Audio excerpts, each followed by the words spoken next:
जैसा कि आप जानते हैं, इस साल पितृपक्ष का प्रारंभ 10 सितंबर से हो गया है, जो 25 सितंबर को सर्वपितृ अमावस्या अर्थात महालय श्राद्ध तक रहेगा। साल में ये जो 16 दिन है, ये पितृपक्ष हैं। पितृपक्ष के समय में सभी पितर पृथ्वी लोक में वास करते हैं और सूक्ष्म रूप से हमारे घर के नज़दीक रहते हैं। वे उम्मीद करते हैं कि उनकी संतानें उनके लिए श्राद्ध, तर्पण या पिंडदान आदि करेंगे और इन कार्यों से वे तृप्त होते हैं और फिर आशीर्वाद देकर अपने लोक वापस चले जाते हैं। कहने का अर्थ है, घर में बड़े बेटे को अवश्य श्राद्ध करना चाहिए। यदि पिता जीवित है तो पिता ही श्राद्ध करेगा। जो लोग अपने पितरों को इन पितृपक्ष में प्रसन्न नहीं करते हैं तो पितृ रुष्ट होकर चले जाते हैं। कहते हैं कि देवताओं की तो हम रोज पूजा करते हैं, प्रसन्न भी कर सकते हैं, परंतु इन 16 दिनों में जब ये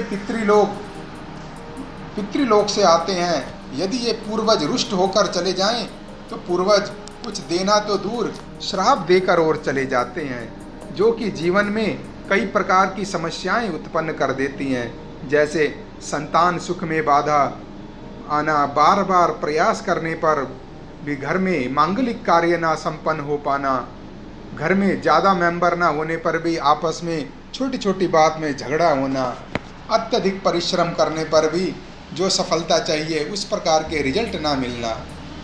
यही हमारी आगामी पीढ़ी की कुंडली में पितृदोष के रूप में दिखता है, जब राहु या केतु के साथ सूर्य या चंद्रमा की युति बनती है। कुछ लोग बोलते हैं ये तो पंडितों का पाखंड है।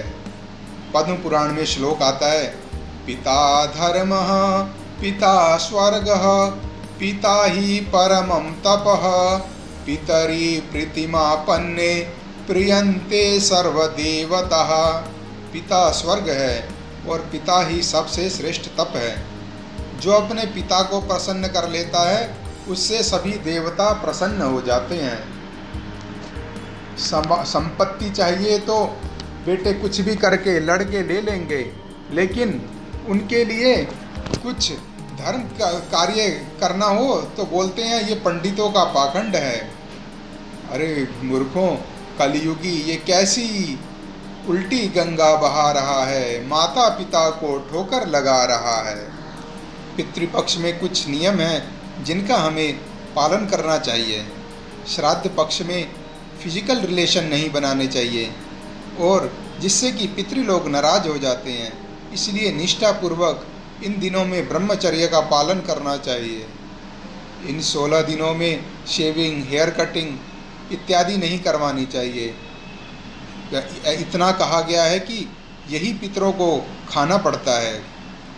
श्राद्ध पक्ष में क्लेश नहीं करना चाहिए और सूर्योदय से पूर्व ही उठकर घर की बुहारी इत्यादि कर लें और गंगा जल से पवित्र कर लें। जब भी आप पितरों को तर्पण करें तो पानी में काला तिल, फूल, दूध कुश मिलाकर उससे उनका तर्पण करें।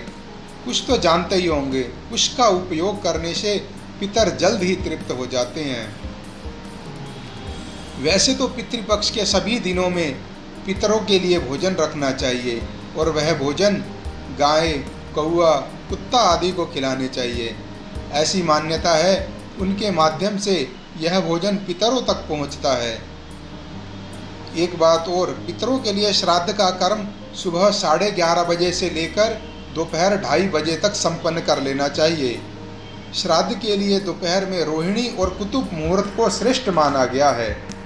इसके अलावा पितरों की सद्गति के लिए भागवत का पाठ करवाना चाहिए।